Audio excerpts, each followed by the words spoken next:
స్తోత్రం. హల్లెలూయా. దేవుని పరిశుద్ధ వాక్య భాగంలో నుండి యోబు గ్రంథము 22వ అధ్యాయము 21వ వచనాన్ని నేను చదువుతున్నాను. దయచేసి పరిశుద్ధ బైబిల్ ఉన్న వారు తెరిచి చూడండి, లేని వారు నాతో పాటు ఏకీభించవలసిందిగా మనం చేస్తూ ఉన్నాం. ఆయనతో సహవాసం చేసిన యెడల నీకు సమాధానము కలుగును, అలాగున నీకు మేలు కలుగును. ఈ పరిశుద్ధ వాక్య భాగం దేవుడు మన వెనుకడలో ఆశీర్వదించును గాక. ఆమె కనుక ఇంకా ప్రార్థన చేయకుండా అంశంలో అడుగు పెడుతూ క్లుప్తంగానే కార్యక్రమాన్ని మనం ముగించుకున్నాం. హల్లెలూయా. దేవుడు నాకు ఇచ్చినటువంటి నెలలో ప్రత్యేకమైనటువంటి కృపలో మరి ఒకే అంశాన్ని ఇప్పుడు 4వ మెసేజ్ మాట యోబు గ్రంథం 22వ అధ్యాయం 21వ వచనం. మరి ఒకే అంశాన్ని ఇప్పుడు వరకు ఇంచుమించు 3-4 గంటలు సందేశాన్ని అంశంలోంచి మాట్లాడుతూ దేవుడు కృపనిచ్చాడు. అలాగే రేపు కూడా 2 సెషన్లోనూ కూడా అదే మూలవాక్యంతో అదే అంశం, ఎందుకంటే లోపల ఒక భారం పెట్టాడు. ఎన్నోసార్లు చెప్తూ ఉన్నాను, ఇది 6 గంటలైనా దీని గురించి మాట్లాడితే కానీ చాలా సంగతులు మనకి అర్థం కావని. నిజానికి ఈనాటి క్రైస్తవ సమాజంలో గంట ప్రసంగం వినడానికి చాలా తిప్పలు పడుతున్నారు. ఇంకా 6 గంటల ఏంటి అంటే చాలా మంది అంటున్నారు. ఒక పాస్టర్ గారు నాతో ఇలా అన్నారు, ఆయన డాక్టర్ గారు పాస్టర్ గారు మనం మహా అయితే 45 మినిట్స్ అంతే, అంతకు మించి ఎక్కువ మాట్లాడితే ఉండదు వాళ్ళ బుర్రలో అన్నాడు ఆయన. అవునా సార్, మరి మీరు డాక్టర్ అయ్యారు కదా, అలాగే ఇప్పుడు టీచర్స్, లాయర్లు, ఇంజనీర్ అన్నీ అవుతున్నారు కదా. స్కూల్లో చిన్నపిల్లలు మనం 10th క్లాస్ వరకు ఉంటున్నాం, 7 పీరియడ్ 7 పీరియడ్లు ఉండాలి, ఒక్కొక్కటి 45 మినిట్స్. మరి వాళ్ళకి ఎలా ఎక్కుతున్నాయి, ఎలా డాక్టర్లు అవుతున్నారు వాళ్ళందరూ? నేను అదే క్వశ్చన్ చేశాను. వీళ్ళు స్కూల్లో చిన్న పిల్లలు ఎందుకు? మరి రంజిత్ వాళ్ళు ఇప్పుడు ఎల్కేజీ వాడు ఉదయం 9 గంటల నుంచి సాయంత్రం 4 గంటల దాకా ఉన్నాడు, చిన్నపడతాడు. ఏం చెప్పారు డాడీ అని అడుగుతాను వచ్చిన వెంటనే. టీచర్ ఎలా చెప్పారు, ఏబిసిలు చెప్పారు డాడీ అంటున్నారు మాట వాళ్ళు. అంటే చూడండి, అంటే చాలా వరకు దేవుని సేవకులు ఉన్నటువంటి అనేకులు బ్రెయిన్ వాష్ చేశారు సంఘంలో జనులకి. ఎక్కువసేపు మనం వినకూడదు, ఎక్కువసేపు వినకూడదు అని చెప్పేసి. మరి మోషే 40 రాత్రులు 40 పగలు ఎలా గడిపారంటారు దేవునితో? ఏంటి చెప్పండి. అంటే మనం ఫిక్స్ చేసి చూసుకుంటున్నాం. చూడండి, ఏదైతే మనం ఇక్కడ ఫిక్స్ చేసుకుంటామో దానికి ఇంకొకటి ఎంతమంది చెప్పినా లోపలికి వెళ్ళదు అసలు. నేను బకాసురుని మాట, భౌతికంగా నేను భోజనం మిగతా అటువంటి తినడంలో చాలా ఇబ్బంది, అంటే అనారోగ్య సమస్య, ఒక ప్రేగు, రకరకాల హెల్త్ ఇష్యూస్ తోటి సాధారణంగా కొంచెమే తింటాను. కానీ వాక్యం విషయంలో నేను బైబుల్ని 225 అధ్యాయాలు కంప్లీట్గా 16 గంటలు కూర్చుని, మా అమ్మ చనిపోయినటువంటి భయంకరమైనటువంటి వేదనలో ఇదే పెదవసల్లో 16 గంటలు కంటిన్యూ చదివాను. ఒకరోజు 225 అధ్యాయాలు చదివాను ఆ 16 గంటలకి. అంటే నేను ఎంతసేపు చదవాలనుకోలే, ఇన్ని అధ్యాయాలు చదవాలనుకోలే. భయంకరమైన వేదన, కన్న తల్లి లేనటువంటి ఆ వేదన, సేవ చేయాలనేటువంటి భారము. మరలా ఈ ప్రాంతాల్లో నేను ఎలా ఉండాలి? ఇప్పుడు అందరూ ఏం అడుగుతారు? తల్లి పోగొట్టుకునేటువంటి నువ్వేం చెప్తావు మాకని అడుగుతారు. ఆ భయంకరమైన వేదన, మరి నన్ను బ్రతికిస్తున్నటువంటి నా దేవుని కొరకు లోపల భారం, ఈ రెండింటి మధ్య నేను ఎంత నలిగిపోయానో దేవునికి తెలుసు. అటువంటి పరిస్థితుల్లో దుఃఖముతో ఈ పెదవసల్లో నేను మోకాల ప్రార్థనలోనికి వెళ్ళి బైబిల్ ఓపెన్ చేశాను. దేవుడు నన్ను దర్శిస్తూ ఉన్నాడు. మళ్ళీ 2వ రోజు ఓపెన్ చేశాను. 2వ రోజు 14 గంటలు 200 అధ్యాయాలు చదివాను. 2 సార్లు నా క్రైస్తవ జీవితంలో 2 సార్లు 200 అధ్యాయాలు 2 సార్లు చదివాను. ఇప్పటికి నేను బైబిల్ 23వసారి చదువుతున్నాను. హల్లెలూయా. మీరు కొత్త నిబంధనే చదవద్దు, పాత నిబంధన ఆదికాండం 1వ అధ్యాయం నుండి ప్రకటన గ్రంథం చివరి అధ్యాయం వరకు చదవాలని నేను అందరికీ ఇదే సజెషన్ ఇస్తాను అన్నమాట. ఎందుకంటే ఒకదాని మీద బ్రెయిన్ ఉండకూడదు. కొన్ని అన్ని రకాల చారిత్రకమైనటువంటి సంగతులు కూడా సృష్టిని కూర్చున్నటువంటి సంగతులు ఖచ్చితంగా తెలుసుకోవాలంటే ఆదికాండం నుండి మొదలు పెట్టాలి. కనుక పిల్లవాళ్ళకి ఇప్పటి నుంచి అది మనం నేర్పించమనుకో, సృష్టి యేసయ్య ఇలా చేశాడా, 6 రోజులు చేసి 7వ రోజు విశ్రమించాడా అనేది ఈజీగా వాళ్ళు స్కూల్లో అడిగినప్పుడు ఈజీగా చెప్పేస్తారు ఆ పిల్లలు మాట. ఎలా తెలుసు? ఎందుకంటే మా బైబిల్లో యేసయ్య రాయించాడు కదా అంటాడు పిల్లోడు. అప్పుడు వాళ్ళు కూడా పిల్లోడు చెప్తున్నాడు నాకే తెలియలేదేటి అని ఏం చేస్తారంటే కనీసం తెలుసుకోవడానికైనా విమర్శించడానికైనా బైబిల్ని ఓపెన్ చేస్తారు. మరి వారు ఇతర గ్రంథాలలో ఈ సృష్టి క్రమాన్ని ఏమైనా చూపించమని అంటే ఎక్కడ దొరకదు, వాళ్ళకి కనబడదు. వాళ్ళు ఎన్ని రకాల మాట్లాడినా బైబిల్ కనబడుతుంది మాట. హల్లెలూయా. కాబట్టి సాక్ష్యం చెప్పేశారు, మళ్ళీ వాక్యం ఇలాంటి మనకి ఏం ఉండదు. అందుకే నేను ఎక్కువ 2.5 గంటలు 2:15 3 గంటల ప్రసంగం పబ్లిక్ మీటింగ్లో నేను చెప్పాను. 3 గంటలు ప్రసంగం. హల్లెలూయా. కనుక మన దగ్గర 2.5 గంటలు 2 గంటలు అనేక ప్రసంగాలు నేను చేశాను. కాబట్టి ఇప్పుడు అవేమి కాదు, కానీ క్లుప్తమైనటువంటి సందేశం. కనుక దేవునితో సహవాసం, భూమి మీద ఉన్నటువంటి మానవుడు దేవునితో సహవాసం చేయాలి. ఈ సహవాసం చేయడానికి మానవుడు ఎప్పటికీ దేవుని రీచ్ కాలేడు గనక ఆయనే భూమి మీదకి వచ్చి తన రక్తాన్ని చిందించి మనల్ని పాపము నుండి శాపము నుండి విమోచించి ఆయనతో సహవాసం ఉండేటువంటి ఆ కృపను దేవుడు అనుగ్రహించాడు. హల్లెలూయా.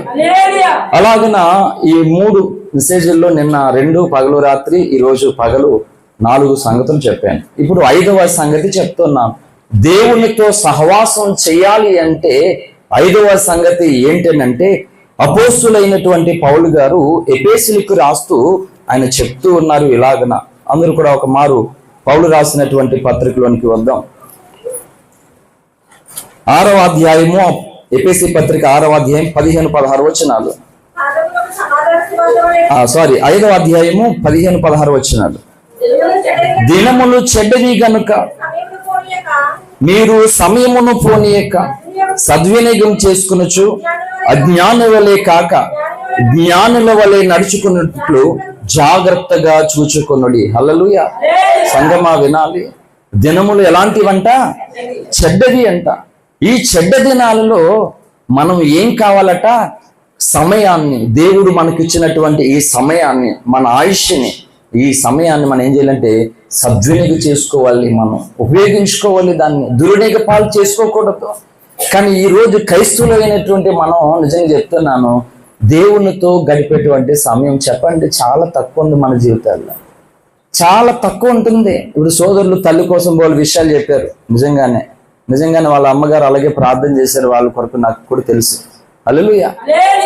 మన పిల్లలను ఇప్పటి నుంచే సండే స్కూల్ కూడా మీరు పురుకొల్పపోతే, ప్రార్థన చేయండి, బైబిల్ చదవండి అని ప్రేరేపించకపోతే, నేను చెప్పాను కదా ఎన్నోసార్లు అండి, ఇంకా మూతి మీద మేష రాకముందే రకరకాలు చేసేస్తాడు వాడు. ఆ తర్వాత ఏడవడం ఉపయోగం ఏముంది? ముందే ఏడు నీ బిడ్డల కొరకు.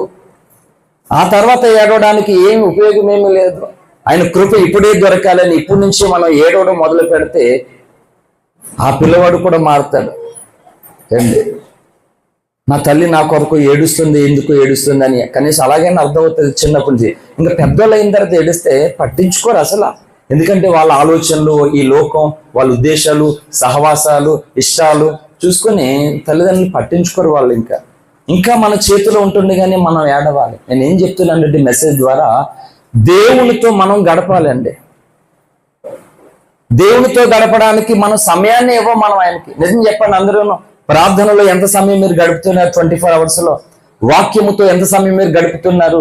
అలాగే ఎంత సమయం దేవుడు సంఘంలో మాట్లాడుతుండగా ఇసుకోకుండా, ఇబ్బంది పడకుండా, దేవునితో కనీసం వచ్చిన తర్వాత కూడా ఎంతమంది ఆ సమయాన్ని సద్వినియోగం చేసుకున్నారో మిమ్మల్ని మట్టుకు మీరు ఒకసారి గుండెల మీద చేసుకొని పరిశీలన చేసుకోండి. నేను ఒక మాట చెప్తున్నాను, పరలోకంలో ఉండేది కొంతకాలమా లేకపోతే శాశ్వత కాలమా? నరకంలో ఉండేది కొంతకాలమా శాశ్వత కాలమా? అంటే ఆ రెండు కూడా శాశ్వతమైన కాలాలే. కానీ భూమి మీద మనం నివసించేది శాశ్వతమైన కాలము కానీ కాదు. కాబట్టి ఈ రెండిట్లో ఏది నువ్వు డిసైడ్ చేసుకోవాలి. ఇప్పుడు ఎక్కడికి వెళ్ళినా శాశ్వతంగానే ఉండాలి. అంటే ఎక్కడికి వెళ్తే బాగుంటుంది? సండే స్కూల్ టీచర్ అయిందంట, సండే స్కూల్ లెసన్ చెప్పి కొంతమంది కోసం, బైబిల్లో ఉన్నటువంటి గనుల కోసం చెప్పి, అలాగే చెడ్డవారి కోసం కూడా చెప్పి, పిల్లలు మీరు ఈ చెడ్డవారు ఈ గనుల్లో మీరు ఎలా ఉంటారు అని 2 స్త్రీల పేరు చెప్తే, నువ్వు యెజబెల్ రాణి అవుతావా ఎస్తేరు రాణి అవుతావా అంటే, నేను యెజబెల్ రాణి అవుతానందంట. పాపం తెలియదు. నేను రీసెంట్గా లాస్ట్ ఇయర్ 50 రోజులు ఉపవాసం ఉన్నప్పుడు, నీవు యెజబెల్ రానివా ఇస్తేరు రానివా అని ఒక టైటిల్తో యూట్యూబ్ థంబ్నెయిల్ అదే ఉంటుంది అన్నమాట. చేశాను దేవుడు ఇచ్చినటువంటి కృప చేత. హల్లెలూయా. అంటే ఏదైనా రాణి అనుకుందా పాప, యెజబెల్ రాణి స్వభావం ఏంటో తనకు తెలియదు పాపం. కానీ మన దేవుని పిల్లలం గనక, అనేక సంవత్సరాలుగా ప్రభుని వెంబడిస్తున్నాం గనక ఈ డిఫరెంట్ ఏంటో, వ్యత్యాసం ఏంటో, వాళ్ళ స్వభావాలు ఏంటో మనం తెలుసుకోవాలి ఖచ్చితంగా. మనం ఎవరిని ఫాలో అవ్వాలో, ఎవరిని ఫాలో అవ్వకూడదో మనకు తెలియకపోతే మనకి ఇష్టమైనటువంటి వ్యక్తిని ఫాలో అవుతాం. అర్థమవుతుందండి? ఉన్న సంగతి ఉన్నట్లుగా మాట్లాడితే అందరికీ, అందుకే యథార్థవాది లోక విరోధి అంట. దేవుడేమో మానవులకి చెప్పాడు, నేను పరిశుద్ధుని గనక మీరు పరిశుద్ధులుగా ఉండండి అంటే, పరిశుద్ధతను ప్రేమించలేనటువంటి వారికి ఆ మాట ఇష్టం లేదు. కాబట్టి మిగిలినటువంటి స్థలాల్లో పరిశుద్ధత లేకుండా అపవిత్రమైనటువంటి అంటే జీవిస్తున్నటువంటి జీవితంలో తాము శుద్ధి చేసుకోకుండా ఎలా ఉన్నా పర్లేదు వాళ్ళకి. కానీ యేసు దగ్గరికి ఎందుకు ఈ లోకం రావట్లేదు? ఆయన అందరిలా ఉండేటువంటి వాడు కాదు. ఎలాంటి స్థితిలో ఉన్నా రమ్మన్నాడు కానీ వచ్చిన తర్వాత ఆయన ఎలాంటి వాడో నువ్వు అలా మారిపోవాలి. హల్లెలూయా. ఈరోజు దేవుని సంఘాలు దేవుని గురించి స్పష్టంగా సంగతిని తెలుసుకోలేకపోతూ ఉన్నాయి. కారణం ఏంటంటే తెలుసుకునే సమయాన్ని దేవుని దగ్గర గడపట్లే, ఇవ్వట్లేదు. ఇప్పుడు సమయాన్ని నువ్వు ఇవ్వకపోతే ఏం తెలుసుకుంటావు నువ్వు? కనుక పౌలు ద్వారా పరిశుద్ధాత్మ దేవుడు 2000 సంవత్సరాల క్రితం మాట్లాడినటువంటి మాట ఇది. దినములు చెడ్డవి, మీ ముందున్నటువంటి దినములు క్రీస్తు రాకడ భూమి మీదకి సమీపిస్తున్న తరుణంలో వచ్చేటువంటి దినములు మంచివి కాదు. క్రీస్తు భూలోకానికి వచ్చినటువంటి దినము మంచిది. ఎందుకంటే మానవునికి పాప విమోచన కలిగింది ఆ దినమున. హల్లెలూయా. ఇప్పుడు క్రీస్తు భూలోకం నుండి వెళ్ళిపోయాడు, తిరిగి రాబోతున్నాడు. ఈ రాబోతున్నటువంటి దినాలలో సాతానుడు తన ప్రజలను ఆయనతో పాటు వెళ్ళడానికి వీలు లేకుండా అడ్డగించడం వరకు సాధ్యమైతే ఏర్పరచబడినటువంటి వారిని సైతము ఏం చేస్తాడట? వాడు మోసగిస్తాడట. అంటే సరైనటువంటి మనకు అర్థమైతే ఎందుకు మోసపోతాం? మోసపోము. ఇదిగో దేవుడు అక్కడున్నాడు, ఇక్కడున్నాడు, అక్కడున్నాడు అని చెప్తే మీరు నమ్మొద్దని చెప్పింది మత్తయి సువార్త 24వ అధ్యాయంలో రాకడ గురించి సంభవాలు కొన్ని మత్తయి ద్వారా దేవుడు అక్కడ వ్రాయించాడు. హల్లెలూయా. కనుక దేవునితో సహవాసం అనేటువంటిది నిన్ను నిశ్శబ్దములో యుగాలు ఆనందింపజేస్తుంది అక్కడ. మరి ఇక్కడే దేవునితో సహవాసం మనం చేయకపోతే, మాత్మీయ తండ్రి దైవజన రంజిత్ తోఫీ గారు అన్నారు, ఈ భూమి మీద నీవు నీ దినచర్యలో 24 hours లో 1 గంట మోకాలు నీ ప్రార్థన చేయకపోతే యుగాలు పరలోక రాజ్యంలో నువ్వు ఎలా నివసిస్తావు అని ఒక ప్రశ్న వేశాడు దైవజనుడు. మీరు ఆలోచన చేయండి. 1 గంట 24 గంటల్లో 1 గంట సేపు దేవునితో గడపకపోతే, అండ్ దశంభాగం అంటాం కదా, కనీసం 24 గంటల్లో దశంభాగం ఎంత అండి? కనీసం 2.5 గంటలు, 2 గంటల 24 నిమిషాలు, ఇంకొక 6 వేసుకోండి, 2.5 గంటలైనా ప్రభుత్వం మన ప్రార్థనలో గడపాలి. Only prayer. ఆ తర్వాత మళ్ళీ వాక్య ధ్యానం కూడా మనకు ఉండాలి. బైబిల్ రీడ్ చేయాలి మనకు ఖచ్చితంగానే. హల్లెలూయా. ఎందుకంటే బైబిల్ చదువుతూ ఉంటుండగా నిన్ను నువ్వు మార్చుకుంటూ ఉంటావు. ప్రార్థన మనం దేవునికి అప్పచెప్తాం, అన్నీ మనకు అవసరతలు, దేవుని దగ్గర మన సకల బాధలు చెప్పుకుంటూ ఉంటాం. కానీ బైబిల్ చదువుతున్నప్పుడు లేఖనం ఏం చెప్తుందంటే నీ జీవితము లేఖనం లాగా మారమని చెప్తూ ఉంటుంది మాట. ప్రార్థన మనకు నచ్చినట్లుగా మనం చేసుకుంటామా నార్మల్గా, కానీ లేఖనం దగ్గరకు వచ్చేసరికి లేఖనం నీకు నచ్చినట్లుగా నాకు నచ్చినట్లుగా ఉండదు. లేఖనం ఏ బోధకుడైనా ఏ సంఘమైనా లేఖనకి నచ్చినట్లుగా సంఘాలు సేవకులు ఉండవలసిందే. కానీ ప్రార్థనలు అయితే మాత్రం ఎవరికి నచ్చినట్లుగా వాళ్ళు చేసుకోవచ్చు. కానీ ఆ ప్రార్థన కూడా ప్రభు చెప్పింది ఏంటంటే లేఖన పరిధిలోని ప్రార్థన మనం చేస్తేనే ప్రభు సంతోషిస్తాడు. హల్లెలూయా. కనుక మనము ఈ గతించేటువంటి లోకములో సమయాన్ని అంతా పెట్టేస్తున్నాం, కానీ నిత్యజీవము కొరకు సమయాన్ని మాత్రం ఎక్కడ ఖర్చు పెట్టలేకపోతూ ఉన్నాం. హల్లెలూయా. ఏంటి ఈ భూమి మీద మంచివాడిగానే బ్రతికి, చాలా హుందాగానే బ్రతికి దేవునికి సమయం ఇవ్వలేనటువంటి వారు ఎంతో మంది ఉన్నారు. అందులో ఒక మంచి వాళ్ళని గురించి మీతో దేవుడు మాట్లాడుతున్నటువంటి లేఖనం హెబ్రీ పత్రిక 12వ అధ్యాయము 17వ వచనాన్ని చదువుకుందాం. ఏశావు ఆ తర్వాత ఆశీర్వాదము పొందగోరి కన్నీళ్లు విడిచెచ్చు, దాని కోసరము శ్రద్ధతో వెదకినను మారు మనసు పొందని అవకాశము దొరక్క విసర్జింపబడినని మీరెరుగుదురు. హల్లెలూయా. ఫిజికల్ గా ఏశావు యొక్క జీవితాన్ని మనం చూసినట్లయితే యాకోబు తన తమ్ముడి కంటే కూడా చాలా మంచివాడు. కానీ మంచివాడు కాబట్టి పరలోకానికి వెళ్ళిపోవడం గ్యారంటీనా? మంచివాడు కాబట్టి ఇంకొకటి జరిగిపోతుందా? జరగదు. ఎంత మంచివారైనా కానీ ఆ మార్గముకు కనెక్ట్ అయిపోవాలి ఖచ్చితంగానే. Connect with Christ. భూమి మీద ఉన్నటువంటి దైవ పిల్లలందరూ క్రీస్తుతో అంటు కట్టబడాలి మాట. ఆయనకు వేరుగా ఉండి మీరేమీ చేయలేరని చెప్పింది యోహాను సువార్త 14వ అధ్యాయము 5వ వచనం నుండి మనకు కనబడుతుంటది కిందకి. హల్లెలూయా. ఆయనకు అంటే నీ ఆలోచన, నీ అభిప్రాయాలు, నీ ఉద్దేశాలు ఆయనకు వేరుగా ఉంటే ఏమీ మనము చేయలేము, ఏమీ చేయలేమంట. కాబట్టి ఏశావు మంచివాడిగానే బ్రతికాడు. కానీ ఎంత మంచివాడిగా బ్రతికినా కానీ ప్రవ్వా నన్ను ఈ యొక్క మంచి తల్లిదండ్రులకు మంచి పితరులు కలిగినటువంటి భక్తి కలిగినటువంటి కుటుంబంలోనే పెట్టావు. కాబట్టి నేను కూడా నీ ప్రణాళికను, నీ చిత్తాన్ని, నీ ఉద్దేశాన్ని ఎరిగిన వ్యక్తిగా నేను ఉండాలి ప్రభా అని ప్రార్థన ఏమీ లేదు ఏశావు జీవితంలో. ఏశావు కేవలం తన మంచి వ్యక్తిగా అలాగ కొనసాగిపోయాడు. దేవుడు తన తొలిసూరి కుమారుడుగా, పెద్ద కుమారుడుగా జ్యేష్ఠత్వ హక్కును దేవుడిస్తే ఆ ఆకలి కోసం ఆహారం వేసి ఆకలి వేసి తట్టుకోలేక ఆకలి కోసం జ్యేష్ఠత్వాన్ని హక్కునే అమ్మేసుకున్నాడట. ఇప్పుడు కొంతకాలం తెలిసింది దేవుడు నాకు ఇచ్చిన ప్రత్యేకమైన కృప ఏంటో, దేవుడు నాకు అప్పగించింది ఏంటో కొంతకాలం తెలిసింది. అప్పుడు ఏశావు దేవునితో ఆ సమయాన్ని గడపడం మొదలు పెట్టాడు. ప్రయోజనం ఉందా? నేనేం చెప్తున్నానంటే, దేవునితో సమయాన్ని ఇవ్వడం, సమయం గడపడం, దేవునితో స్పెండ్ చేయడం అనేది మనకు నచ్చినట్లుగా కాదు. ప్రతి వానికి ఒక నిర్ణయ కాలం అనేది ఉన్నది. ఆ నిర్ణయ కాలంలో దేవుని పాదాలు పట్టుకోవడానికి గోజాడాలి నీవు నేను. ఆ సమయం దాటిపోయిన తర్వాత, అప్పుడు మన ఆయుష్ అయిపోయిన తర్వాత మనం ఏమైనా చేయడానికి ఉంటుందా? భూమి మీద మీకు ఇంకా సింప్లిఫై చేస్తాను, భూమి మీద ధనవంతుడిని దేవుడు చాలా భాగ్యవంతునిగా పెట్టాడు. ఎటువంటి హెల్త్ ఇష్యూస్ లేవు, ఫైనాన్షియల్ స్ట్రగుల్స్ లేవు, చాలా హ్యాపీగా ఉన్నాడు తన జీవితంలో. తనకు పేరు లేదు, లాజర్ కోసం పేరు పెట్టింది కానీ బైబిల్. అంటే ఎంత ధనవంతుడిగా ఉన్నాడో మీరు ఆలోచన చేయండి. అది ఉపమానం కాదు. దేవుడు పేర్లు చెప్పినప్పుడు ఉపమానాలు కాదు, పేర్లు లేనివి ఉపమానాలు మాట. పేర్లు ఉన్నది ఉపమానం కాదు, రియల్ గా జరిగినటువంటి స్టోరీ. అందుకే లాజరు ధనవంతుడు అనేటువంటి కథ చెప్పినప్పుడు అది ఉపమానం కాదు, రియల్ గానే లాజరు ఉన్నాడు, రియల్ గానే ధనవంతుడు ఉన్నాడు. అతడికి పేరు కూడా పెట్టలేనంతగా ధనవంతుడిగా ఉన్నాడు. కానీ అంత ధనములు, అంత భాగ్యములు, అంత కృపలో దేవునితోటి నువ్వేమన్నా స్పెండ్ చేసావా? ఏమన్నా గడిపావా నువ్వు?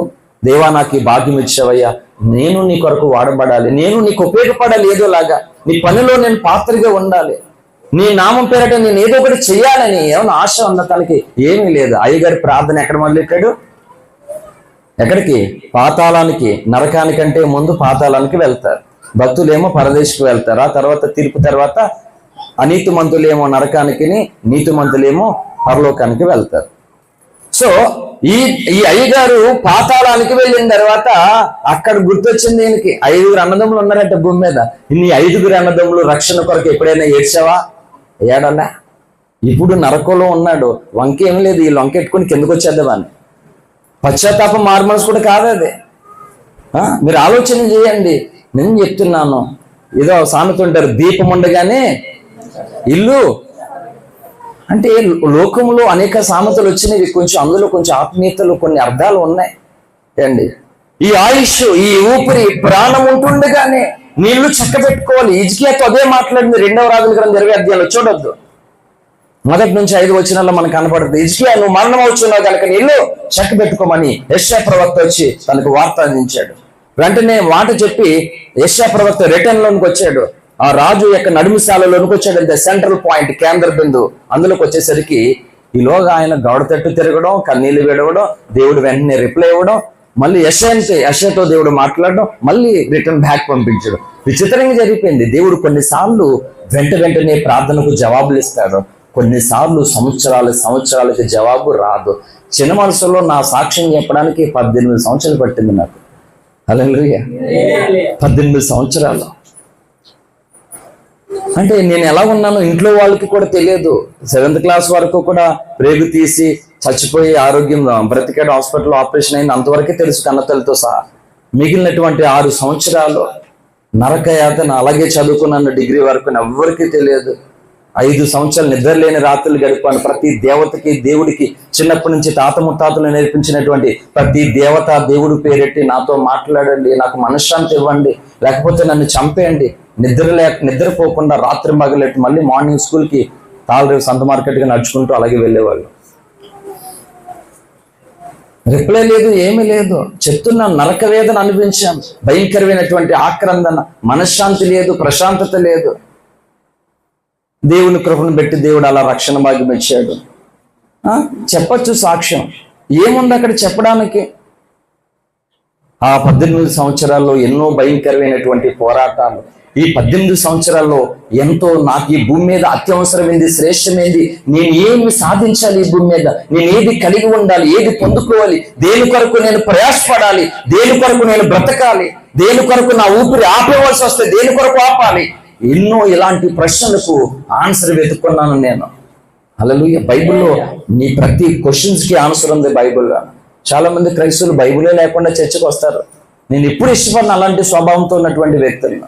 అందుకే బైబిల్ కూడా ఇవ్వడం మొదలుపెట్టాం. మరి ఏం చేస్తాం? హల్లెలూయా. కనుక బైబిల్లో ఏముందో మనమే చదవకపోతే ఎదుటి వారికి నా బైబిల్లో ఉన్న నా దేవుని ప్రేమ చూడు. మీరు ఏదో అంటున్నారు, మా దేవుడు అలా అనలేదు, చూడండి ఆయన ఏమన్నాడు. ఈ యూట్యూబ్లో కొంచెం వేస్తారు కదా, తట్టుకోలేను, ఉండలేను మాట. రిప్లై ఇవ్వడానికి ఇష్టపడుతుంటాను నేను ఎక్కువ. పవన్ కళ్యాణ్ గారికి కూడా చాలా రిప్లైలు ఇచ్చాను నేను. చంద్రబాబు నాయుడు గారికి ఎవరిని వదిలే ప్రసక్తి లేదు. I don't care. నువ్వు ఎవరైనా సరే ఐ డోంట్ కేర్. ఇక్కడ దేవుని కుమారుడిగా నేను ఉన్నాను ఇక్కడ. హల్లెలూయా. వాళ్ళ జోలికి వెళ్తే చంపేస్తారంటే బ్రతకడానికి ఏంటి? సేవకు వచ్చింది. అసలు ఆ క్రిస్టియానిటీలోనికి, క్రైస్తవులకు వచ్చింది భూమి మీద బ్రతకడానికి కాదు. బ్రతికిన కొన్నాళ్ళైనా క్రీస్తుని చూపించడం కొరకే. హల్లెలూయా. అందుకని వాళ్ళ కోసం మాట్లాడకూడదు, వాళ్ళతో చెప్తే చంపేస్తారు, వీళ్ళు చంపేస్తారని ఏం ఉంటుంది అసలు. దేవుడు అన్యాయస్తుడిగా మాట్లాడుతున్నారు స్టూడియోలో కూర్చుని. ఈ కరుణాకర్, సూర్య, లలిత్ కుమార్, ఈ మధ్య కరాటే అనే సినీ ఫీల్డ్ లో కొంతమంది వచ్చారన్నమాట. నేను చెప్పాను, నా బైబిల్లో ఏముందో తెలుసా? నిన్ను వాళ్ళు నీ పొరుగు వారిని ప్రేమించమని చెప్పింది నా బైబిల్లో. మీరేంటి అలా మాట్లాడుతున్నారు? మీరేం మాట్లాడుతున్నారు? ఆలోచన చేయండి. నా బైబిల్లో ఏముంది? నిన్ను వాళ్ళు నీ పొరుగు వారిని ప్రేమించమని చెప్పింది బైబిల్ మాకు. అంటే మమ్మల్ని మేము ఎలా ప్రొటెక్ట్ చేసుకుంటామో, మమ్మల్ని మేము ఎలా కాపాడుకుంటామో, మేము అన్ని విషయంలో ఎలా సంతోషం, సమాధానం, నెమ్మది, ప్రశాంతత ఉండాలని మేము ఎలా కోరుకుంటామో, మా ఎదుటి వారికి కూడా అది పంచాలని చెప్పింది మా బైబిల్. మీరేంటి ఆయన కోసం ఎలా మాట్లాడుతున్నారు? అంటే వాళ్ళు మాట్లాడుతున్న మాటలు అవాస్తవాలని ప్రజలు చూస్తూ ఉన్నారు మాట. కాబట్టి క్రైస్తవులైనటువంటి మనం కొంత సమయం దేవునితో గడపకపోతే అసలు దేవుడు ఏం మాట్లాడతాడు చెప్పండి? నేను చెప్తున్నాను, ప్రతి క్రైస్తవునితో కూడా చెప్పాను కదా, రాత్రి చెప్పాను కదా, ఆత్మ సంబంధమైనటువంటి మనుషులతో మాట్లాడినట్లు నేను మీతో మాట్లాడలేకపోతున్నాను. ఆయన మాట్లాడాలనుకుంటున్నాడు నీతో, కానీ మాట్లాడే సమయం నువ్వు ఆయనకి ఇవ్వట్లేదు కదా. అనిపిస్తున్నావా ఏంటి? ఒక భార్య అనుకుంటది, భర్త వచ్చిన తర్వాత పిల్లలు అనుకుంటారు, డాడీ వచ్చిన తర్వాత ఈరోజు డాడీకి ఇది చెప్పాలి, భర్త రాగానే నా భర్తకి చెప్పాలని ఎంతో ఆశతోటి ఈ పిల్లలు, భార్య ఎదురు చూస్తుంటది. నేను చూశాను చాలా మంది త్రాగేటువంటి వ్యక్తులను చూసి చాలా ఏడ్చాను నేను, చాలా కుటుంబాల కొరకు. అలాగే ఎన్నో కుటుంబాలు నన్ను బట్టి 2 తెలుగు రాష్ట్రాల్లో 100 మంది ఉన్నారు రక్షణలోకి వచ్చిన వాళ్ళు, 100లో ఉన్నారు రక్షణలోకి వచ్చిన వాళ్ళు. ఏంటి తీరా ఆయన వచ్చినటువంటి పరిస్థితి ఏంటి? ఇంటికి భయంకరంగా తాగేసి వచ్చాడు. ఏం చెప్తుంది భార్య? ఏంటి చెప్పండి? తనలో ఉన్నది ఏమన్నప్పుడు చెప్పగలుగుతుందా? ఈ పిల్లలు ఏమన్నా డాడీ అని వెళ్ళి కౌగులించుకొని ఏదైనా చెప్పగలుగుతారా?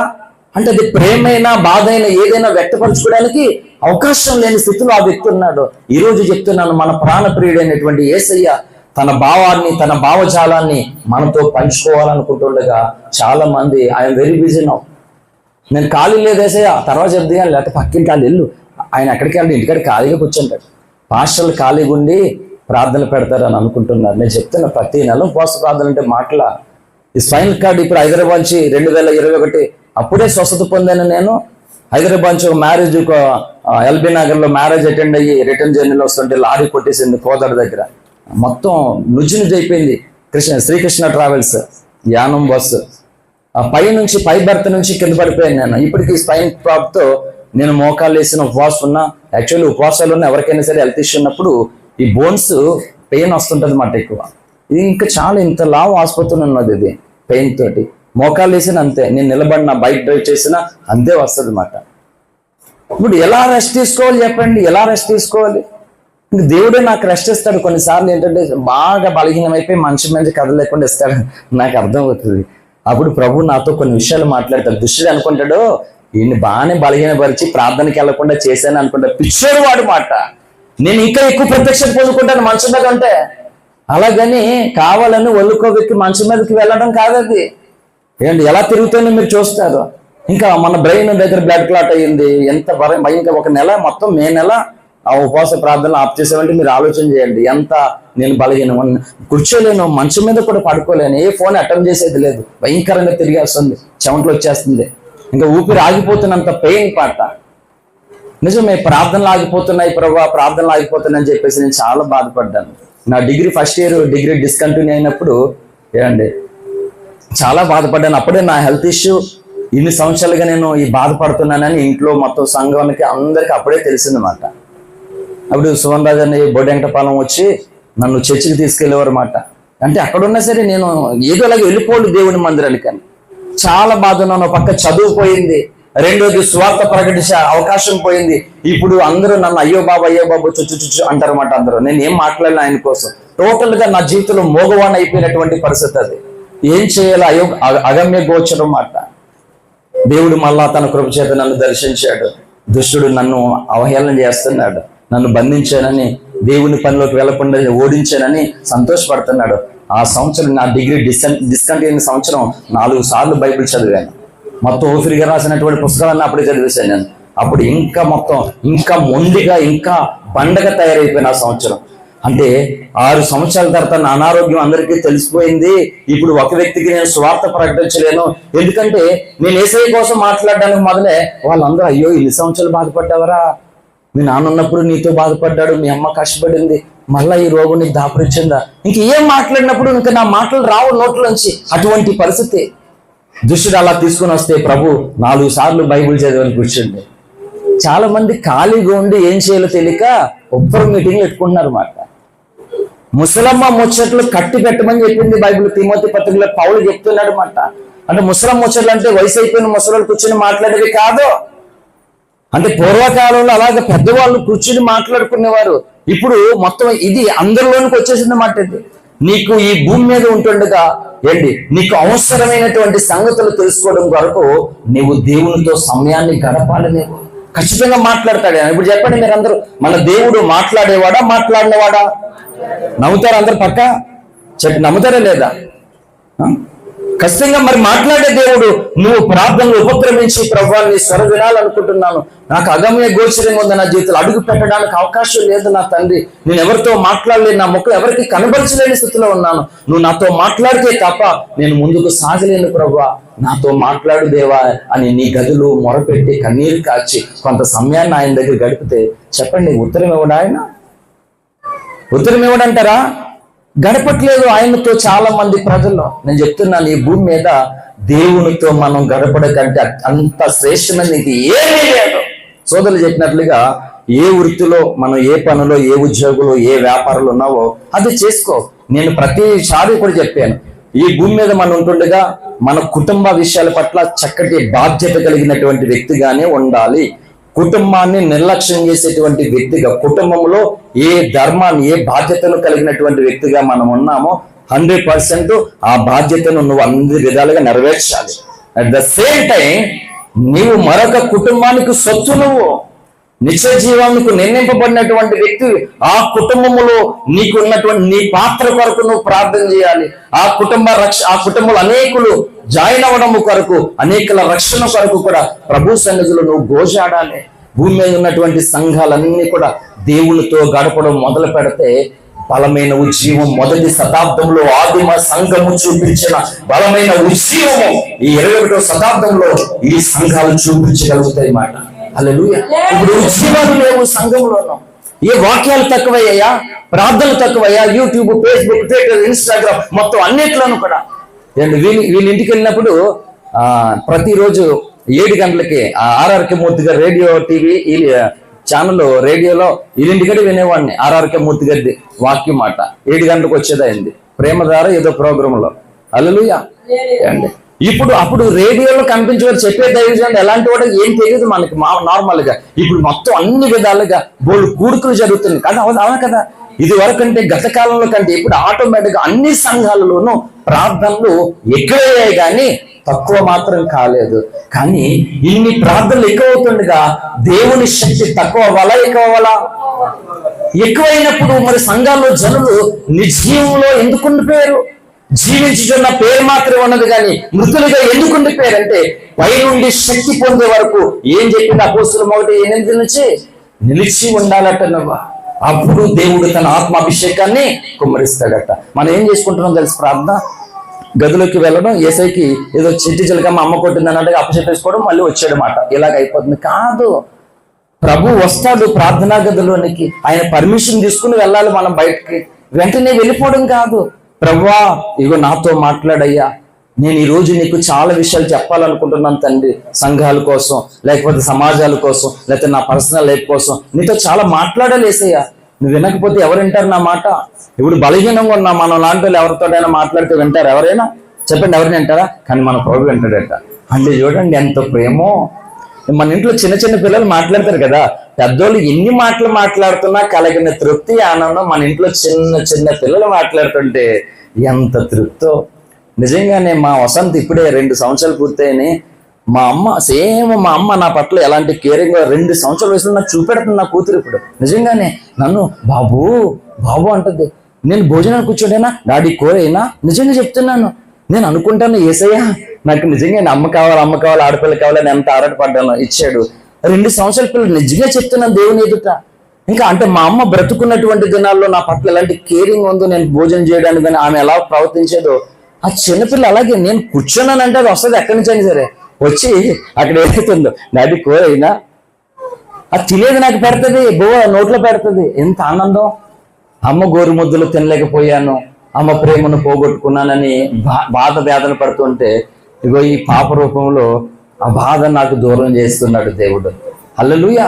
నేను చెప్తున్నాను, ఈ లోకంలో ఎన్నో ప్రేమలకు ఎన్నో విధాలుగా మనం దూరం అవ్వచ్చు, కానీ యేసయ్య ప్రేమ మాత్రం నిన్ను అన్ని ప్రేమలు మించినటువంటి ప్రేమతో ఆ ప్రేమ నిన్ను కాపాడుతుంది, పోషిస్తుంది, నిన్ను బలపరుస్తుంది, నిన్ను అన్ని విషయాల్లో నడిపిస్తుంది.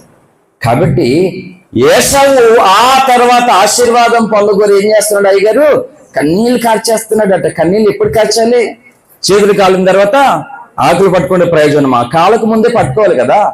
అలాగన ప్రభు ఇంకను నీకు సమయం ఇస్తుంటుండే, కానీ నీ చేతిలో సమయం ఉంది, ఆయుష్ నీ చేతిలో, అంతా నీ చేతిలోనే ఉంది. నీ చేతిలో ఉన్నప్పుడు నీ చేతిని ఆయన చేతికి ఇవ్వాలి. హల్లెలూయా. ఆయన చేతికి ఇవ్వాలి. ఈ చేతిని ఎవరికి పడతాలకు ఇచ్చేసి ఫాలో అవే అంటే ఎలా? ఎవరికి పడతాలకు ఇచ్చేస్తున్నావు ఈ చేతిని? ఇవ్వాల్సినటువంటి వ్యక్తికి ఇవ్వలేకపోతున్నావు. ఆశీర్వదించేవాడు ఆయన, దీవించేవాడు ఆయన, స్వస్థపరిచేవాడు ఆయన, నడిపించేవాడు ఆయన, పోషించేవాడు ఆయన, కాపాడువాడు ఆయన, బలపరిచేవాడు ఆయన, ఎవరికి మొత్తం అన్నీ ఆయనే. కానీ ఆయనకు మాత్రం మనం చెయ్యవట్లేదు. మరి ఎలా అండి? దేవునితో సహవాసం చేయాలని దేవుడు కోరుకుంటూ ఉన్నాడు. తన పిల్లలు ఎక్కడెక్కడికో వెళ్ళిపోవడం కాదట, దేవునికి కనబడాలంట. ఏంటి రేయి మొదటి జాముని మీరు మొరపెట్టాలట. మీ కుటుంబాల కొరకు, సంఘాల కొరకు, దేవుని కొరకు, పనిచేస్తున్నటువంటి భక్తులందరి కొరకు మనం మొరపెట్టాలి మాట. అనేక మంది ప్రజలు తెలియక యేసయ్యను తప్పుగా అనుకుంటూ ఉన్నారు. కొంతమంది మూర్ఖులు ఉన్నారు, అందరూ కాదు కదా, అమాయకులు ఎంతో మంది ఉన్నారు. కనీసం వాళ్ళకైనా ఈ మంచి విషయం చెప్తే వాళ్ళందరూ యాక్సెప్ట్ చేస్తారు కదా. కాబట్టి క్రైస్తవుడు తన పని చేయడం మొదలు పెడితే పరిశుద్ధాత్మ దేవుడు బలమైన కార్యాలు చేస్తాడా? సంఘమే చూపించాలి యేసుని లోకానికి. హల్లెలూయా. సంఘమే చూపించాలి లోకానికి క్రీస్తును. అలాగా క్రీస్తును చూపించడానికి నేనున్నానని ఒక యెషయాలాగా ముందుకు రావాలి ఒక్కొక్కరు. హల్లెలూయా. అంతేగాని ఏంటి రూతు కోసం చెప్పాడు కదా సోదరు, యవనస్తురాలుగా ఉంది ఏంటి ఓర్ప వెళ్ళిపోయిందా లేదా? మళ్ళీ అడ్రస్ లేదా అని బైబిల్ ఎక్కడ కూడా అడ్రస్ ఉండదు. దేవునితో సమయం గడపలేకపోతే అడ్రస్, నో ఐడెంటిటీ ఉండదు. కానీ రూతు వెళ్ళిపోవచ్చు కదా. వెళ్ళిపోకుండా యవనస్తురాలు మోడులా బ్రతుకుతున్నటువంటి అత్తతో వస్తుంది. అత్త, నువ్వెక్కడ ఉంటావో అక్కడే ఉంటాను, నీ దేవుడే నా దేవుడు, నువ్వెక్కడ మృతి పొందుతావో అక్కడే ఉంటుంది. మరణం తప్ప ఏది కూడా నన్ను వేరు చేయడానికి వీల్లేదు. ఎంత గొప్ప సాక్ష్యం రూతు సాక్ష్యం. బైబిల్లో ఇద్దరు స్త్రీల పేరుని బైబిల్ రాయబడింది. ఎంత ఘనత చూడండి. ఏంటి అపోస్తులు బోల్ మంది ఉన్నారు, బోల్ మంది భక్తులు ఉన్నారు. ఎవరి పేర్లు చాలా పేర్లు లేవు, కానీ రూతు, ఎస్తేరు ఇద్దరు స్త్రీల పేర్లు బైబిల్ రాయబడింది. అంటే చూడండి, వాళ్ళు ఆ తరములో రూతు గాని ఎస్తేరు గాని, రూతు గ్రంథము ఎస్తేరు గ్రంథం అనే 2 పుస్తకాలు బైబిల్లో 66 పుస్తకాలు 2 పుస్తకాలు అక్కడ ఉన్నాయంటే ఆ యవన స్త్రీలు వాళ్ళ జీవితంలో దేవునితో ఎంతలా గడిపారో చూడండి. హల్లెలూయా. అండి యవనస్తులను కనుక ఊరంతా తిరిగేసేవాలి. వయసు అయిపోయింది కనుక అప్పుడు ఏం చేయాలి? ఇంకా ఏదైనా ఉంటుంది. చాలా మంది ఏం చేయాలి తెలుసా? ఓపిక లేకపోతే మంచం, ఓపిక ఉంటేనేమో లోకం. మరి దేవుడు మనకు ఆరోగ్యం ఇచ్చినా, లేకపోతే ఒకవేళ బలహీనంగా ఉన్నా అంటే మిగిలినటువంటి సమయం కొరకు లోకంలో గడిపేయడం నా సమయం లోకంలో గడపడమా? అర్థమవుతుంది నా కాన్సెప్ట్ ఏంటి? అంటే మనం ఏం చేస్తామంటే ఒంట్లో బాగుందంటే డ్యూటీ, ఉద్యోగం, వ్యాపారం అని అంటే ఓకే, బాగోపోతే ఏం చేస్తాం? నార్మల్గా ఎవరైనా సరే రెస్ట్ తీసుకోవాలి, తప్పనట్లేదు. నేను ఖచ్చితంగా ఆరోగ్యం బాగాలేనప్పుడు ట్రీట్మెంట్ తీసుకోవాలి, తగిన చర్యలు జాగ్రత్తలు తీసుకోవాలి, కాదనట్లే. అంటే ఆరోగ్యం బాగున్నా దేవునితో సమయం గడపట్లేదు, ఆరోగ్యం బాగోకపోయినా దేవునితో సమయం గడపట్లేదు. అంటే దీనివల్ల మన భక్తి జీవితానికి లాభం ఉందా, నష్టం ఉందా? నష్టమే ఉంది, నష్టమే ఉంది 100%. అందుకని ఒకే సందేశం ఈ 6 కూడికల్లోనూ కూడా కంటిన్యూగా చేయాలనేటువంటి ఒక భారం పరిశుద్ధాత్మ దేవుడు నా హృదయంలో పెట్టాడు మాట. హల్లెలూయా. కనుక ఏంటంటే దేవునితో సహవాసం. మరి దేవునితో సహవాసం చేసేటువంటి వ్యక్తి దేవునితో సమయం గడపకుండానే చేయగలుగుతాడా? చెప్పండి, చేయగలుగుతాడా? మోషే తోటి యెహోషువ ఎంత సమయం గడిపేవాడు? మోషే వెళ్ళమనే వరకు కూడా యెహోషువ వెళ్ళేవాడు కాదు. హల్లెలూయా.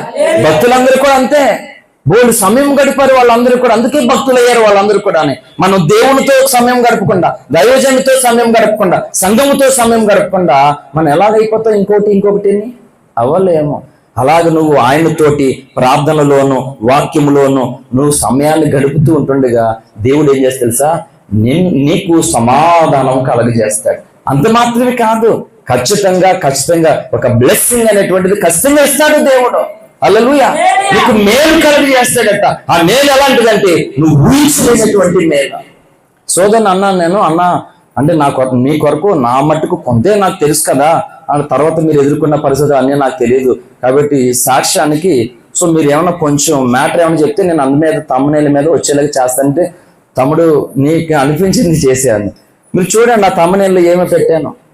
ఎన్నో కఠినమైనటువంటి పరిస్థితుల్లో ఏంటి దేవుని కృపను పొందుటని పెట్టాను. అందులో ఆయన ఏం చెప్పలేదు నాకు, నేనే పెట్టాను. అలాగా ఎన్నో కఠినమైనటువంటి పరిస్థితుల్లో దేవుని కృపను పొందుట. నిజంగానే పొందడం లేదా సోదరుడు? నాకు తెలుసు నిజంగానే. తను చదువు మధ్యలో ఆగిపోయి వేటకి వెళ్ళడం ఇవన్నీ కూడా తెలుసు. మేము అంతకు ముందే నార్మల్గా మాట్లాడుకున్నాం చర్చిలో. సోదరుడు జ్ఞాపకం వస్తే చర్చిలో మాట్లాడుకుంటున్న రోజు నిజంగా దేవుడు ఎంత కృప ఇచ్చాడో, తనకు మంచి సాక్ష్యం ఉంది. మరి ఎప్పుడైనా చెప్పాడో లేదో తెలియదు తను ఎక్కడైనా అని చెప్పేసి పాస్టర్ గారికి చెప్తున్నాను నేను తన కొరకు మాట. హల్లెలూయా. అలాగే మొత్తం మీద ఈలోగా మనోడు కాంటాక్ట్ చేయడం, సోదరుడు దుర్గారావు కాంటాక్ట్ చేయడం, అన్నయ్య నేను అన్నయ్యకి ఫోన్ చేశానని చెప్పి అన్నాడు. అవునా అని చెప్పని ఈలోగా తను మందిరము కొరకు ఆర్థికంగా సహాయం పంపించాడు. మార్నింగ్ నేను చూసుకునేసరికి మెసేజ్ వచ్చింది నాకు. తర్వాత కాల్ చేస్తే ఉదయం మాట్లాడుకున్నప్పుడు, అన్నయ్య ఇలాగా మీరు ఏమైనా అవుతే కనుక చూడండి అంటే, తమ్ముడు తప్పకుండా వస్తానేనని. ఇప్పుడు ఎంత బిజీగా ఉండి నిజంగా ఇది పొగట ముఖపరిచయం ముఖస్థుతి కాదు, కానీ నిజంగానే చాలా బిజీ షెడ్యూల్లో ఉండి కూడా మరి అంత దూరం నుంచి ప్రయాణం చేసి వచ్చాడు. మనం ఉన్నటువంటి పరిస్థితుల్లో నుండి ఒక స్టెప్ దేవుడి దగ్గరికి వేయలేకపోతున్నామండి. మనం ఎలా చెప్పండి? రీసెంట్గా చెప్పాను కదా, భక్తికి అవసరమైన తెగింపు. ఎస్, భక్తి జీవితంలో రిస్క్ అనేది కష్టంగా ఉండవలసిందే. రిస్క్ లేకపోతే ఏమీ పొందలేము మనం అసలు. హల్లెలూయా. యేసయ్య ఎన్నో త్యాగాలు చేశాడు, ఎన్నో రిస్కులు చేశాడు. మరి మనం మాత్రం ఏమి చేయొద్దా? నువ్వు రిస్క్ చెయ్యి, నువ్వు తెగించి ముందుకెళ్ళు. ఎన్నో గొప్ప రెట్లు యేసయ్య కూడా వస్తాడు నా జీవితంలోనికి. కాబట్టి నేను ఎక్కువ సంగతులు చెప్పను. ఈ రాత్రి చాలా సంగతులు ఉన్నాయి. ఇంకా మిగిలిన 2 కూడుకుల్లో కూడా ఇంకా మిగిలినటువంటి సంగతులు చెప్తాను. మెట్టుకు ఈ రాత్రి దేవునితో సహవాసం చేసేటువంటి వ్యక్తికి ఉండవలసిన మరొక లక్షణం, 5వ లక్షణం ఏంటంటే సమయము ఆయనతో గడపాలి. పౌలు ఏం చెప్తున్నాడు? సమయాన్ని గడపట్లేదంట, సద్వినియోగం చేసుకోక ఏం చేస్తున్నారట? దుర్వినియోగం చేస్తున్నారట, అజ్ఞానులు అయిపోతున్నారట. దానివల్ల మీరు బైబిల్ గ్రంథంలో చూస్తే దేవునితో గడిపినటువంటి వారి జీవితాలు ఎంత ఆస్వాదించబడ్డాయో, దేవునితో గడిపినటువంటి వారు ఎంత ఉన్నతమైనటువంటి స్థితిలో సమాజం ఎదుట ఉన్నారు. అలాగే దేవునితో గడపలేనటువంటి వ్యక్తులు ఎంతో మంది ఎలాంటి అట్టడుగు స్థితికి వెళ్ళిపోయారో మనకి పరిశుద్ధ లేఖనాలు నిండా అనేక సంగతులు దేవుడు రాయించాడు. హల్లెలూయా.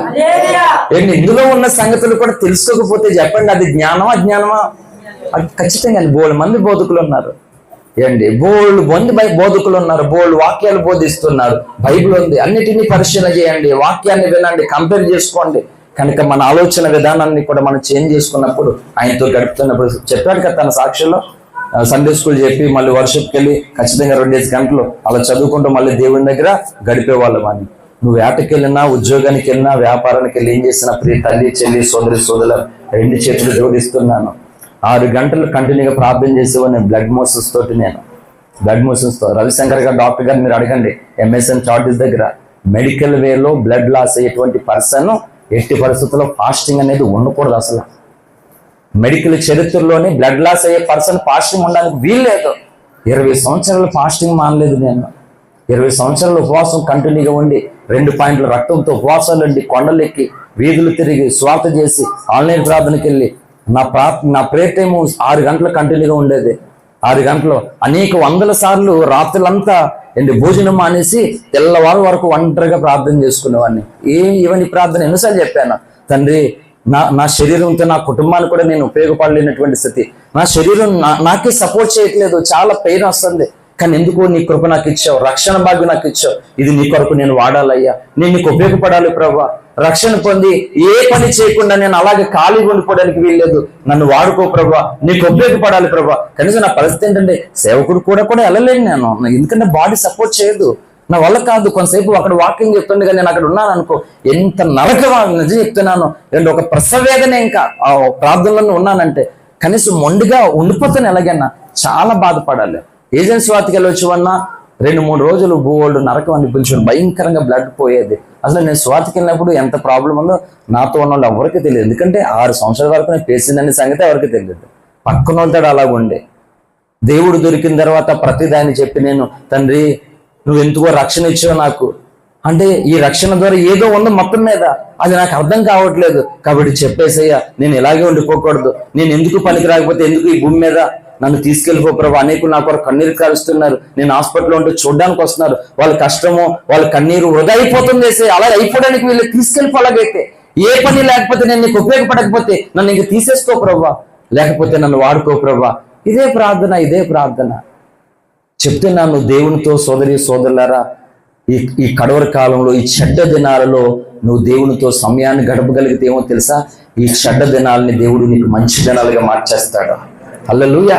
నిజమే, లోకంలో చెడ్డ దినములో, కానీ ఆయన పిల్లలకు, దేవుని పిల్లలకు మంచి దినాలు మాట. అందుకే బ్రతక గోరువాడు ఎవడైనా ఉన్నాడో 34వ కీర్తన 12వ చరణం, ఆ మాటే నన్ను మొట్టమొదటిగా చచ్చిపోదామనే సంవత్సరంలో మాట్లాడినటువంటి మాట. 34 పండ్లు. బ్రతక గోరువాడు ఎవడైనా ఉన్నాడా, మేలు నందుచు అనేక దినములు బ్రతక గోరువాడు ఎవడైనా ఉన్నాడని దావీదు భక్తుడి ద్వారా పరిశుద్ధాత్మ దేవుడు 4000 సంవత్సరాల క్రితం పలికించినటువంటి మాట అది. హల్లెలూయా. కాబట్టి దేవుని కొరకు బ్రతకాలనుకోవాలి. కష్టం వచ్చింది నష్టం వచ్చిందని ఆయనకు దూరం అయిపోవడం కాదు. కొంతమంది మామూలుగా డిప్రెషన్లోకి వెళ్ళి ప్రార్థన మానేస్తారు, గొడవలు పెట్టుకుంటే దేవుని సన్నిధి మానేస్తారు. ఏటో నాకు అర్థం కాదు. నేను ఎన్నోసార్లు చెప్పాను, ఎవరి మీద ఎవరికి కోపం వచ్చినా వీలైతే ఉపవాసం ఉండి యేసయ్య పాదాల దగ్గర గడిపో, దెబ్బతోటి మొత్తం అంతా సెట్ అయిపోతుంది. హల్లెలూయా. అందుకని ఎవరితో కోపం ఇచ్చుకుని ఆయనకు దూరం పెట్టి చెప్పండి, ఆలోచన చేయండి. నార్మల్గా ఇప్పుడు మన ఫ్యామిలీస్, లేకపోతే ఇరుగు పొరుగు చుట్టాలు, రకరకాల పరిస్థితులు వగేరా ఏదో ప్రాబ్లం అయింది, ఆ ప్రాబ్లం అయితే గొడవ అయ్యి డిస్టర్బ్ అయ్యి ప్రార్థించడం అని, బైబిల్ చదవడం మానేసి దేవుని సన్నిధి మాని, అసలు ఇది ఏమన్నా మంచిదే? ఆలోచన చేయండి ఒకసారి. అంటే మనకు తెలియకుండానే మనం ఎంత అజ్ఞానంగా ప్రవర్తిస్తున్నాం కదా. కాబట్టి అజ్ఞానంగా కాక జ్ఞానం ఉండాలి. ఏంటంటే నీకు ఎవరి మీద కోపం వచ్చినా, ఎవరి మీద నీకు ఇబ్బంది కలిగినా, నీకు డిస్టర్బెన్స్ కలిగినా నువ్వు చేయవలసినటువంటి పని ఏం చేద్దామంటే, ఆ రాత్రి భోజనం మానేసి మంచంలోకి ఏడుతూ కూర్చోడం కాదు. ఆడపిల్లలకు ముఖ్యంగా చెప్తున్నాను, అత్తగారు మాట అన్నా, లేకపోతే తోటిగోళ్ళ మాట అయినా, భర్త ఏమన్నా, ఇంట్లో మనుషులు అంటారు, అనకపోతే ఏమంటారో ఖచ్చితంగా వస్తాయి. ఏమి రాకుండా ఉండడానికి మనం ఏమన్నా సంబలం ఏంటి? మనుషులే కాబట్టి ఏదో మాటలు వినపడతాయి. కాబట్టి ఏం చేయాలి? నీకు బాధ కలిగిందా చెప్పు, ఆయనకి చెప్పు. నీకు అక్రమంగా అన్యాయంగానే బాధ కలిగితే మోకాలు వేసే సమయం ఆయనతో గడుపు. కనీసం అలాగైనా దేవుని పిల్లలు దేవుడి దగ్గర గడుపుకోవాలని దేవుడే కొన్ని సార్లు ఏరు కోరి రేపుతాడు గాయాన్ని. అందుకే గాయపరచువాన్ని నేనే అన్నాడు. కాబట్టి మళ్ళా గాయం కట్టివాడిని నేనే నా పిల్లలు తెలుసుకోవాలనుకుంటాడు ఆయన. కాబట్టి గాయం అయింది, ఆయనకు దూరం అవుతాం. ఇది మంచిది కాదు మాట. ప్రభువా, నేను నీ చేతిలో ఉన్నాను, నా జీవితం ఇది ఊపిరి ఆడినటువంటి పరిస్థితి, నన్ను చంపేస్తావో బ్రతికిస్తావో నీ ఇష్టం, నేనైతే నీ పాదాలు మాత్రం వదలలుగా కలగను. ఇది యాకోబు అనుభవం. ఎబ్రేకరేవు దగ్గర తొడగూడు మీద కొట్టాడట వాడు, ఆయన యేసయ్య దేవుడు కొట్టాడు. తొడగూడు వసులుపోయింది దెబ్బతోటే. వదిలేస్తాడేమో అనుకున్నాడు. దేవుడు అంటాడు, తెల్లారిపోయింది నన్ను వదిలే అంటాడు ఆయన. చూడండి, ఒక మనుషుడు దేవుడు ఎలాగ ఉన్నారో చూడండి. అలాగ అయిపోవాలి మనం. ఎందుకు రాయబడింది బైబిల్ స్టోరీ? ఆ యాకోబు స్థానంలోకి నువ్వు నేను రావాలని. హల్లెలూయా. యాకోబు అక్కడ దేవుడు కొట్టాడు, ఇక్కడ లోకంలో మనుషులు కొడుతున్నారు, సాతాను కొడుతున్నారు మనల్ని. కాబట్టి ఏం చేయాలి? ఎంత స్వల్ప వచ్చిన పెయిన్ ఉన్నా కానీ యాకోబు అన్నాడు, నువ్వు నన్ను ఆశీర్వదిస్తేనే గానే నేను వదలను అన్నాడు. యాకోబు మొండితనం చూశాడు, అతన్ని భారం చూశాడు, అతడు పొందుకోవాలన్నటువంటి తీవ్రత చూశాడు. ఈరోజు చెప్తున్నాను, మనం అడుగుతాం కానీ యేసయ్యనో అది పొందుకోవాలన్న తీవ్రత మనకు ఉండదు. మరి ఎలా చేస్తాడు దేవుడు? చెప్పండి, ఎలా చేస్తాడు? అది పొందుకోవాలి, నువ్వు అడుగుతున్నటువంటి దాన్ని పొందుకోవాలనేటువంటి తీవ్రత నీలో ఉండాలి. నా బిడ్డలు చూడండి, వీళ్ళు మొండోళ్ళు మామూలుగా ఉండరు. ఇప్పుడు చిన్నపిల్లలు ఏడుస్తూ ఉన్నారు ఫలానా కావాలంటే, వాళ్ళు ఇంకా మామూలుగా ఇంకా ఆపిల్లలు లేరు. ఏం చేస్తాం? వాళ్ళు ఏడు పాడిపించడం కొరకు, అది ఏడు మానిపించడం కొరకు ఏం చేస్తాం? వాళ్ళు అడిగింది ఖచ్చితంగా ఇవ్వడానికి ఇష్టపడతాం. అలాగే ప్రభు సన్నిధిలో నువ్వు కన్నీరు విడిచి ఆయన దగ్గర సమయం గడుపుతాను అనుకో, నా పిల్లలు ఏటిల్లు, నేను ఇప్పుడు పూనుకోపోతే వాళ్ళు అలా చచ్చిపోతారేమో, దానికి ఇష్టం అలా చచ్చిపోవడం ఇష్టం కాదు, దిగొస్తాడు మాట ఆయన. కాబట్టి చెప్తున్నాను, ఈ రోజు నుంచి నేను చెప్పాను కదా, ఈ ప్రార్థనలో చాలా ప్రత్యేకమైనటువంటి ప్రార్థనలు అని చెప్పాను. యానంలో మొదటి సందేశం అని చెప్పాను. ఇవి ప్రత్యేకమైనటువంటి ప్రార్థనలు. ఎందుకు చెప్తానని తెలుసా? నొక్కి ఇప్పటి నుంచి నీ జీవితము, ఇప్పుడు నుండి మన పోకడ వరకు, ప్రభు రాకడ వరకు ఈ సందేశం ఉంటున్నటువంటి నీవు అధిక సమయము దేవునితో గడపడానికి ఒక తీర్మానం చూసుకో. నువ్వు నిలబడి సాక్ష్యం చెప్తావు. దేవుడు చేసిన మేలు చెప్పకుండా ఉండలేవు. నువ్వు చెప్పకుండా ఎవరు ఆపలేరు మాట. నేను చెప్తున్నాను, పరిశుద్ధాత్మ దేవుని సాక్షిగా, పరిశుద్ధాత్మ దేవుని మాటగా ఒక మాట ప్రకటిస్తూ ఉన్నాను. నువ్వు పని చేయి. అధిక సమయం ఈ రోజు నుంచి దేవునితో గడుపు. ఖచ్చితంగా దేవుడు నీ పట్ల దాచుంచినటువంటి కార్యాలు నీ చుట్టూ ఉన్న వారందరూ చూసేలాగా చేస్తాడు. హల్లెలూయా. నువ్వే గడపకపోతే ఆయన ఎలా చేస్తాడు చెప్పండి సోదరులారా? ఇది అత్యధికమైనటువంటి, ఇది ఒక అల్టిమేట్ ట్రూత్. కాబట్టి నువ్వు ఏ స్థితిలో ఉన్నా సరే ఆయన దగ్గర తెలుసుకో, ఆయనతో గడుపు. ఇది కోరుకుంటున్నాడు దేవుడు ఖచ్చితంగానే. దేవునితో సహవాసం చేసేటువంటి వారు ఎవరు భూమి మీదని వెతుకుతూ ఉన్నాడు ఆయన. ఈరోజు పెదవలసల్లో మనకు కనబడాలి ఆయనకి. హల్లెలూయా. దేవా, ఐఎమ్ రెడీ, నీతో సహవాసం చేస్తాను. నిజమే, లోకంలో ఎన్నో సహవాసాలు చేసి పాడైపోయాను, నాశనం అయిపోయాను, నెమ్మది లేదు, మనశ్శాంతి లేదు, అన్ని పోగొట్టుకున్నాను. చివరికి ఏమీ లేదయ్యా. నిజమే తండ్రి, నీ సహవాసానికి లోక సహవాసాలకి చాలా డిఫరెంట్ ఉంది యేసయ్య. కాబట్టి ఈ రోజు నుంచి నీతో సహవాసం చేస్తాను యేసయ్య అని ప్రభుకి మనం అప్పగించుకుందాం. ఈ మాటలు దేవుడు మన వెనుకడలో ఆశీర్వదించును గాక. ఆమేన్. అందరూ పైకి లేచి నిలబడదాం, ఆశీర్వాద ప్రార్థన చేసుకుందాం. ప్రియమైనటువంటి తల్లి, చెల్లి, సోదరి, సోదరుడా, దేవుని ప్రత్యేకమైనటువంటి కృపతో ఈ రాత్రి అద్భుతమైనటువంటి సాక్ష్యాన్ని, ఈ వాక్యాన్ని వినడానికి దేవుడు కృపనిచ్చాడు. ఎందుకో తెలుసా? నీవంటే యేసయ్యకి ఇష్టము, నీ మీద ఆయనకి అధిక ప్రేమ ఉంది. నువ్వు అలాగే ఉండిపోవడం యేసయ్యకి ఇష్టము లేదు. కాబట్టి నీ జీవితంలో, ఇగో సోదరుడు తన జీవితంలో 3 సంవత్సరాలు మరి చదువు విషయంలో 3 సంవత్సరాలు గ్యాప్ వచ్చింది. ఒకవేళ తన అడుగుకే పరిమితి అయితే ఈ రోజు తను ఎంతో మందికి కనబడకపోయేవాడు. కానీ దేవుడు ప్రేమించేటువంటి వ్యక్తుల్ని మరుగు చేసేవాడు కాదు ఆయన. మొర్దెకై పెంపకంలో పెరిగినటువంటి ఎస్తేరును మరుగున పడేయలేదు ఆయన. సోదరి, సోదరుడు, అలాగే సాక్ష్యం ఇచ్చినటువంటి సోదరుని కూడా ఈ రోజు ఎంతో ఉన్నతమైన కృపే కదా. నిజమే. నీవు ఆయన హృదయములో వాంచగలిగి ఉంటే, నీ హృదయం నుండి ఆయన పట్ల భారము కలిగినటువంటి ఉంటే, నీ జీవితాన్ని ఆయన మరుగున పడేసేటువంటి వాడు కాదు. అందరూ అసహించుకునేటువంటి గొంగల పురుగు అందరూ ప్రేమించే సీతాకోకసలిగా మారిపోయినట్లుగా ఇతరుల చేత నిష్కారణంగా తృణీకరింపబడి ఓడిపోయి అవమానాలు పాలైపోయినటువంటి నీ జీవితాన్ని వారందరి ఎదుట కనపరిచే దేవుడు నీ దేవుడు. ఆయనతో సమయాన్ని గడపడానికి ఇంకా ఆలోచన చేయొద్దు. అందరితో సమయం గడిపి దేవుని సన్నిధిలో గడపడానికి, ప్రార్థనలో గడపడానికి, ఆయన స్వరం వినడానికి సమయం లేనటువంటి వ్యక్తిగా నువ్వు జీవించినట్లయితే సోదరి, సోదరా, అది నీకు నష్టమే, అది నీకు నెమ్మది లేనటువంటి పరిస్థితే. కాబట్టి ఈ రోజు నుంచి అలా ఉండడానికి వీల్లేదు ప్రభువా. నిజమే, నా జీవితంలో బిజీ అయిపోతున్నాను, కానీ నీతో గడిపే సమయమే లేకుండా అయిపోతుంది. నేను అలా ఉండకూడదయ్యా. పగలంతా ఒకవేళ నేను కష్టపడితే కనీసం రాత్రి నీతో సమయాన్ని నేను గడపాలయ్యా. రాత్రి అంతా ఒకవేళ నేను కష్టపడడానికి వెళ్తే కనీసం పగలు నీతో సమయాన్ని నేను గడపాలి ప్రభువా. డే అండ్ నైట్ ఏదో ఒక సమయాన్ని నీతో గడిపేలాగా నేను సిద్ధపడడానికి ఇష్టపడుతున్నానని ప్రభు సన్నిధిలో ఒక తీర్మానం సమర్పణ చేసుకుందాం, ప్రార్థన చేసుకుందాం. ప్రేమ కలిగిన తండ్రి, జీవాధిపతి యేసయ్య, నీ పరిశుద్ధమైన నామానికి వందనాలు ప్రభువా. నిజమేసయ్య, ఏ యోగ్యత లేనటువంటి మమ్మలను నువ్వు ఎంతగానో ప్రేమిస్తున్నావు ప్రభువా.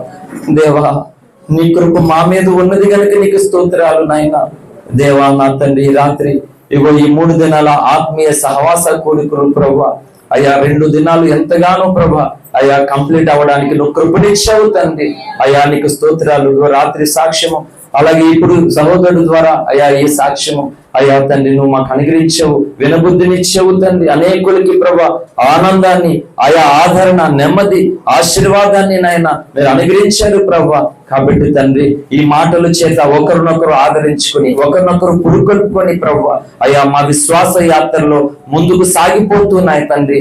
నీతో గడపేటువంటి వ్యక్తులుగా ఉండడానికి కృపని ప్రార్థిస్తున్నాను దేవా. మరి సాక్ష్యం గురించి మాట్లాడినప్పుడు అయా ఇగో తండ్రి డేవిడ్ బ్రదర్ ప్రభా అయా వెంటనే స్పందించి తండ్రి మరి తండ్రి తను ఎంతో బిజీగా ఉన్నప్పటికీ కూడా ప్రభా మమ్మల్ని ప్రేమించి ఆ అమూల్యమైనటువంటి సాక్ష్యాన్ని ఎత్తడానికి హైదరాబాద్ నుండి ప్రభా క్షేమంగా మా మధ్యకు తీసుకొని వచ్చావు. సోదరుని మీరు దీవించండి, ఆశీర్వదించండి ప్రభా.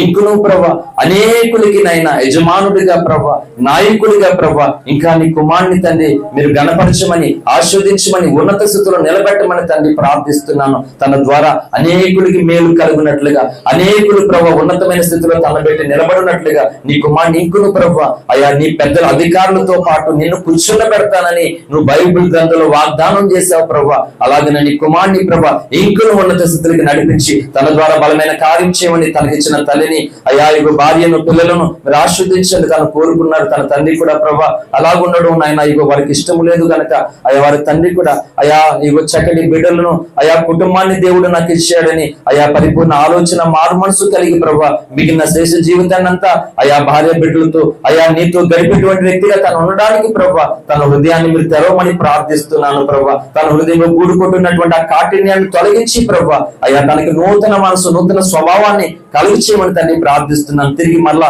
ఇవి హైదరాబాద్ కి సోదరులు వెళ్తుండగా తన ప్రయాణంలో తోడనండి అయ్యా ఇగో తండ్రి. మరి ఇక్కడికి రావడం వల్ల ఎన్ని వరకు అయితే పెండింగ్ ఉన్నాయో అన్ని కూడా ప్రభా తక్కువ సమయంలోనే ఫినిష్ చేయడానికి ప్రభా అధిక శక్తిని, కృపను, బలమును నీ కుమారుడికి దారాలను దయచేయమని ప్రార్థిస్తూ ఉన్నాను. అయ్యా ఈ రాత్రి తండ్రి ఇగో చేరువచ్చినటువంటి అయ్యా నీ జనాంగమునంతటిని నీ చేతులకు అప్పగిస్తున్నాను. ఒక్కొక్క బిడ్డ ఒక్కొక్క స్థితి, ఒక్కొక్క పరిస్థితి, ఒక్కొక్క బాధ, ఒక్కొక్క కష్టంతో ఉన్నారు ప్రభా. అన్ని ఎరిగినటువంటి సర్వశక్తి కలిగిన దేవుడు ప్రభా, ఆదరించగలిగిన దేవుడు, విడిపించగలిగినటువంటి దేవుడు. కాబట్టి నీ బిడ్డలందరినీ దీవించండి. వారి జీవితంలో నీ వలన సమాధానం పొందడానికి, నీ వలన మేలు పొందుకోవడానికి ప్రభా త్వరగా నీ కార్యమును వారు చూడడానికి కృపనిమ్మని ప్రార్థిస్తూ ఉన్నాను. ఇంకా రేపటి దినము పగలు కోలంక, రాత్రి మళ్ళా చిన్నవసలోను అయ్యా 2 కూడుకులను కూడా ప్రభా అయ్యా అత్యంత ఆశ్వాదకరంగా అనేకులకి రక్షణార్థకరంగా రక్షణ పొందినటువంటి బిడ్డలకి అయ్యా ఇగో వాక్య సారాంశంలో ప్రదర్శింపబడి అనేకులకి యేసే రక్షకులని, తిరుగులేనటువంటి సత్యమును ప్రకటించేటువంటి సామర్థ్యము, జ్ఞానము, అభిషేకమును కలుగజేసి మీరే సకల మహిమ, ఘనత, ప్రభావాలు పొందుకోమని మా ప్రియుడును రక్షకుడైన యేసయ్య ఘనమైనటువంటి నామమున ఈ విన్నపములు అడిగి వేడుకొని పొంది ఉన్నాము తండ్రి. ఆమేన్. ఆమేన్. పరమ తండ్రి అయిన దేవుని ప్రేమ, మన రక్షకుడైన యేసుక్రీస్తు యొక్క శాశ్వత కృప, పరిశుద్ధాత్మ దేవుని దివ్య మనోహర సహవాస సన్నిధి చేర్చినటువంటి మనకును, ఈ రాత్రి అమూల్యమైన సాక్ష్యం ఇచ్చినటువంటి బ్రదర్ వారి పరిచయ కుటుంబమునకును, అలాగే లైవ్ ద్వారా ఆయా స్థలాల నుండి వింటున్నటువంటి వారికి సదాకాలం దేవుని కృపతోడండి దేవునితో సహవాసం చేసి దేవుని వల్ల సమాధానం మేలును పొందుదుము గాక. ఆమేన్. ఆమేన్. ఆమేన్. యేసు రక్తమునకు ఏడ్చే, ప్రభుయేసు రక్తమునకు ఏడ్చే, ప్రభుయేసు నామమునకు సంపూర్ణ విజయం, అపవాదికులకు అంత నాశనపజయము కలుగును గాక. ఆమేన్. ఆమేన్. Thank you. అందరికీ వందనాలు. ఒక నిమిషం అలాగే ఉన్నాడు. దయచేసి సోదరులకు మీరు అర్జెంట్గా ఆ గ్రీన్ క్లాక్ తీసేయండి. ఒక నిమిషం అలాగే ఉండండి.